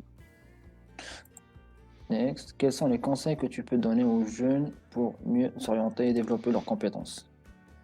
Alors, s'orienter dans quoi et quelles compétences? Ça, c'est un peu dommage, je sais pas si elle est encore là. Mais après, si c'est vraiment que entrepreneuriat, je pense que le mieux, c'est essayer d'avoir une palette un peu de polyvalence. Tu vois, comme moi j'ai fait, j'ai beaucoup de domaines où du coup je suis compétent et connaissant. Mhm. Du coup, ça te permet d'avoir des idées que tu n'aurais pas forcément. Tu vois, par exemple, il y a un petit jeune, il n'y a pas très longtemps, il y a pas très longtemps, si 2017 ou 2018, je sais plus exactement. Il faisait des études de chimie, de physique-chimie. Mhm. Il était en DUT. Et un jour, en fait, il s'est dit, bah attends, mais tous les gens, ils jettent leur mégot de clope, donc la fin de leur cigarette, hein. Ouais. Mais à l'intérieur, il y a quoi, du coup? Et en fait, il a trouvé quand il y avait une mousse, tout bêtement, hein. Et en gros, cette mousse, il a fait quoi avec? Il a réussi à la traiter, pour qu'il n'y ait plus l'odeur de la cigarette, bien sûr, et à en faire de la laine de verre, et du coup, de l'isolement. Et du coup, il vide ça, il récupère dans les cendriers des villes. Et il les paye même pas, c'était gratuit au début. Bah maintenant, c'est payant, hein. Mais au début, c'était gratuit, il récupérait des tonnes de mégots qu'il traitait chez lui, et il faisait de la laine de verre qu'il revendait. En gros, moi, je pense que pour t'orienter, ça, c'est peu importe, parce que dans tous les domaines, tu auras des idées, etc. Après, du coup, peut-être pour plus les compétences d'entrepreneuriat, etc., je pense que déjà, tu pourrais aider des vidéos YouTube, je pense qu'il y en a des pas mal. Mhm. Je n'ai pas en tête. Après, tu as des livres qui sont pas mal. Genre, je peux vous en donner un comme ça de tête. J'ai Miracle Morning. Si ça parle, ça parlera pas à tout le monde, mais qui est vraiment Mhm. pas mal. Ça t'aide déjà de te développer toi-même, tout bêtement, hein. Avoir une routine matinale qui t'aide à te réveiller, être enclin aux idées, etc.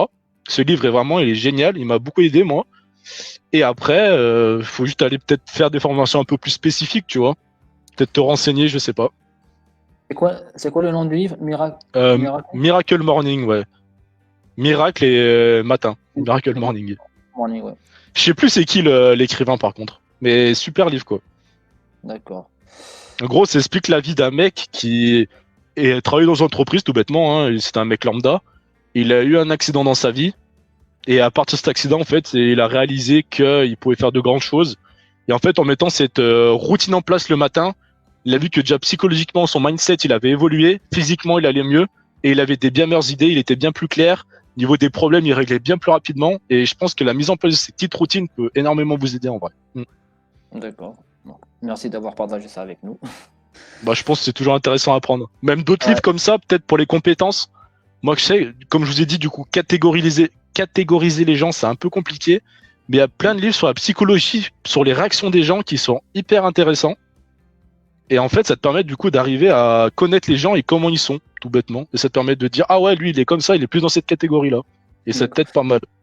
Et t'as le nom en tête ou pas? Ah, Le nom l'autre, je m'en souviens du livre? plus du tout du nom, je suis désolé. Il n'y a pas de souci. Donc, Après, je pourrais te les envoyer si tu veux, Youssef, hein, j'en ai quelques-uns. ouais, ouais, Si tu veux leur mettre mettre en après, bas. du coup, mais Ouais, après, on pourra le mettre dans la description allez, parfait. de la vidéo. Ouais, merci. Mm. C'est super ça. Du coup, alors justement, non, c'est pas ça. Comment développer l'esprit d'entrepreneuriat et quelles sont les démarches à suivre pour la création d'une entreprise? Ça, Développer l'esprit d'entrepreneuriat, je pense que je vais pas dire que c'est inné tout ce travail. Je pense que lire des livres, regarder des vidéos sur l'entrepreneuriat, ça peut déjà te mettre dans le mood, te dire ouais, j'ai vraiment envie de me lancer là-dedans. mhm, Pas partir sur un coup de tête parce que ça va pas forcément marcher, mais bien se dire dans l'idée, ouais, il y a quand même pas mal de choses à faire derrière, il y a peut-être des conséquences, faut bien que je réfléchisse. Donc ça, au niveau de l'esprit, après, je sais pas, par exemple, moi j'ai fait beaucoup, ça après c'est du vécu, hein, mais beaucoup de sport, aussi bien collectif qu'individuel, j'en ai fait vraiment beaucoup trop, mhm. et ça m'a permis d'avoir un esprit, tu vois, critique déjà, un esprit collectif. Et en fait, grâce à ces deux choses, j'ai pu avoir un esprit peut-être plus d'entrepreneuriat parce que j'ai jamais rien lâché du coup. Ça t'aide à jamais rien lâcher parce que entrepreneuriat, si tu lâches, c'est mort. Faut avoir la niaque jusqu'au bout, ça, enfin ne pas lâcher quoi. Ouais. Donc je pense que ça t'aide déjà pas mal d'avoir fait du sport. Si dans ta jeunesse t'as fait du sport, je pense que déjà t'as déjà un bon esprit entre guillemets. Mhm. Et sinon, ouais, peut-être voir des. Je pense qu'il y a pas mal de vidéos YouTube. Recherche des thèmes ou autres. Je pense qu'il doit y avoir pas mal de choses pour développer son esprit entre guillemets. À mon avis, il faudrait que je recherche un peu. Je pourrais t'en ressortir, je pense aussi. D'accord. Et sinon, au niveau des démarches à suivre, alors là, il y a de la paperasse à mort. Euh, déjà, faut que tu crées ton entreprise, du coup, que tu la déclares à ton pays. Donc, c'est le numéro de sirène que je vous ai parlé. Donc, c'est un dossier qui coûte 26 Ouais. euros. Après, ça dépend ce que tu veux faire comme entreprise. Si c'est une micro-entreprise, si c'est un auto-entrepreneur, si c'est une SAS, si c'est une SARL. Là, je vais pas tout citer parce que ça prendrait des heures, je vais pas te mentir. Mais selon du coup le type d'entreprise que tu veux faire, ça sera pas les mêmes démarches. Tu Mhm. n'auras pas les mêmes obligations. Je pense que si vous êtes Source Life, ce sera peut-être plutôt micro-entrepreneur, donc micro-entreprise, entre guillemets. Vous allez peut-être pas ouvrir un truc énorme dès le début, quoi. Niveau micro-entreprise, du coup, ce qu'il faut faire, c'est ouvrir un compte bancaire spécifique à l'entreprise, c'est obligatoire. Avoir une assurance spécifique, du coup, pour la santé. Et c'est à peu près tout ce qu'il vous faut. Et avoir un numéro de SIAN, donc déposer le nom. Et voir s'il n'est pas pris par quelqu'un d'autre. Et c'est D'accord. à peu près tout ce qu'il vous faut. Sachant qu'il Après, faut ouvrir un compte bancaire professionnel, hein. Pas juste compte bancaire. ouais, ça c'est pas la plus compliquée des choses. Non. Mais après, tu as d'autres documents, du coup, pour créer l'entreprise, donc pour avoir le sirène, tu as pas mal de documents un peu pénibles et fastidieux à remplir, quoi. Ouais, la paperasse, toujours. Toujours. Elle te suit toute ta vie, de toute façon, donc faut le faire à un moment. On va le faire un moment. Alors justement, comment savoir si l'idée est applicable ou pas? Et après, on va s'arrêter sur la prochaine question. Comme ça, c'est Bah, comme on avait c'est dit un bon. peu précédemment, je pense faire des sondages, aller voir directement le client et voir du coup si ça les intéresse, voir quelle population ça intéresse, etc. Je pense que voir si l'idée est applicable, c'est pas le plus compliqué, hein.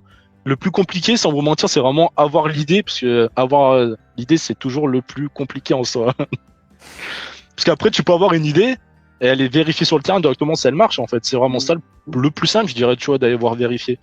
Genre, tu peux envoyer des sondages par mail, tu peux mettre dans des boîtes aux lettres, tu peux aller voir directement des gens sur le trottoir dans la rue, tu peux aller voir des entreprises, tu peux aller voir plein de monde. Et je pense que faut juste pas avoir peur du refus ou du non. C'est peut-être un peu dur. Parce que, par exemple, tu vas prendre une personne dans la rue, tu vas dire, excusez-moi, j'ai un petit sondage à faire, est-ce que je peux vous déranger? Elle va te dire non. Et là, tu vas faire, ah. Deuxième Ah, personne, elle va te dire non, tu vas faire ah. Et tu vas dire, bah, troisième, j'ose même pas lui parler, elle va me dire non aussi. Et en fait, mhm, c'est là où faut pas lâcher, faut pas avoir peur du non, et je pense qu'il faut y aller, tu vois. t'as raison. C'est des beaux mots. On a dit la dernière question, le fameux Miracle Morning. Est-ce que c'est ça ou pas? Bah, non, ça, c'est en gros, c'est ta routine à toi que tu crées. Le personnage, oui, il se lève à 5 ou 6 heures parce qu'il travaille du coup à partir de 7 heures. En gros, le principe, c'est que par rapport à l'heure où tu te lèves d'habitude, tu te lèves 1 heure plus tôt. Donc après, je sais pas à quelle heure tu te lèves, hein. Tu peux te lever à midi et du coup te lever à 11 heures à la place, tu vois. C'est pas forcément 5 ou 6 heures. Et en Mhm. gros, c'est pendant cette heure-là, tu crées 7 routines, 7 rituels que tu réalises tous les jours, enfin pas toute ta vie. Et en fait, ces 7 rituels te permettent de te mettre dans ton mindset le meilleur, celui où tu es le meilleur, le plus compétent dedans. Et en fait, tous Ouais. les jours, du coup, tu arrives, tu es en forme, tu es compétent et tu lâches Mhm. rien. Et en fait, du coup, tu es directement enclin au travail et t'es pas là à dire oh, c'est le matin, il me faut un café. Tu es directement chaud, Ouais, quoi. ouais, d'accord.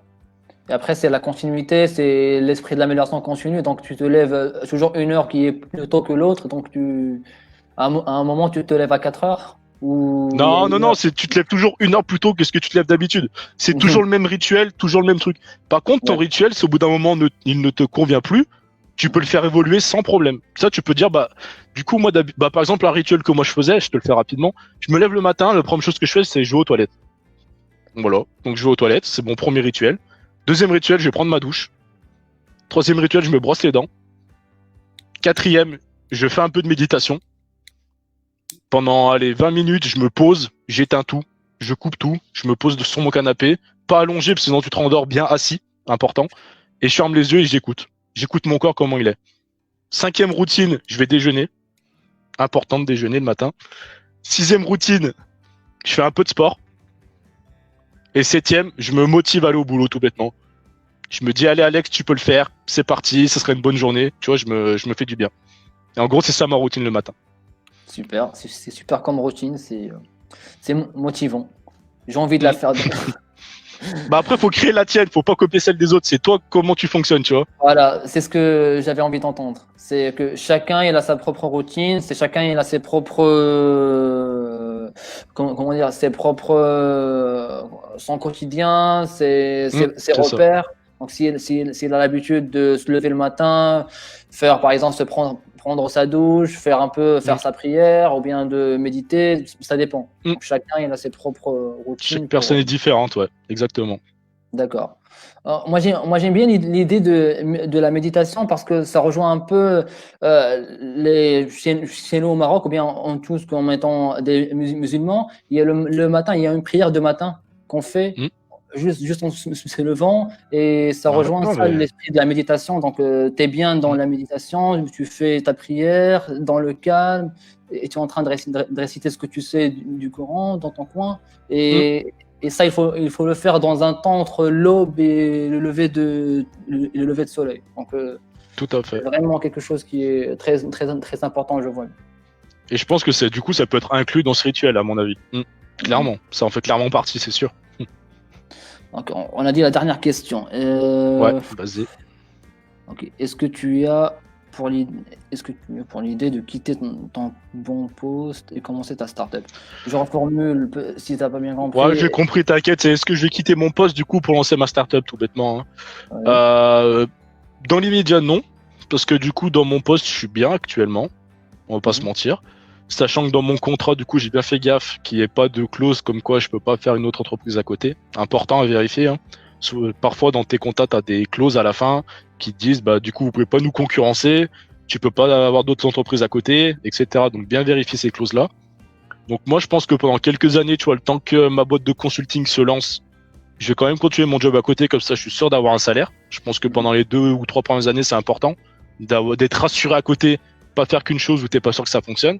Parce que du coup, consulting, il faut d'abord te créer, on va dire, un environnement, avoir des partenaires, que tu sais que ça fonctionne, qu'il y ait du bouche à oreille, qui te disent, ouais, lui, il est compétent, vous pouvez l'appeler, il m'a déjà bien aidé. Donc, je pense qu'il faut quand même quelques années pour créer ce petit réseau. Et du coup, ouais, non, je vais quand même continuer mon job à côté au début. D'accord. Nickel. Je pense qu'on a tout fini, on a répondu à toutes les questions. Les prochaines, ils laisseront les questions. Après, on va essayer d'y répondre. Quand je mettrai la vidéo sur YouTube, avec la description, avec les livres que tu peux nous donner, les ouvrages, etc. Ça fera du bien pour tout le monde. Donc, notre vidéo, elle est arrivée à la fin. Comment t'as trouvé? Moi j'apprécie, hein. S'il faut le refaire, il n'y a pas de problème. Ta météo par rapport à ça, nuageux, orageux. Grand soleil. Grand soleil. Grand soleil. Ah ouais, là. Non, c'était grave intéressant, tu vois. Ça m'a permis d'échanger, du coup, ce que déjà je faisais pas mal avant, parce que je faisais des séminaires, etc. Du coup, que moi j'animais, hein. Et ça m'a un peu rappelé ça, tu vois, avec les questions, etc.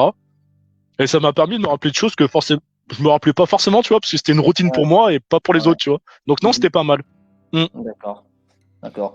Donc, j'ai envie de te remercier encore une fois pour accepter l'invitation, pour avoir partagé avec nous toutes tes secrets, on va dire, tes secrets de vie perso et pro. Donc, oui, tu nous as parlé de ton rituel, ce que tu fais le matin.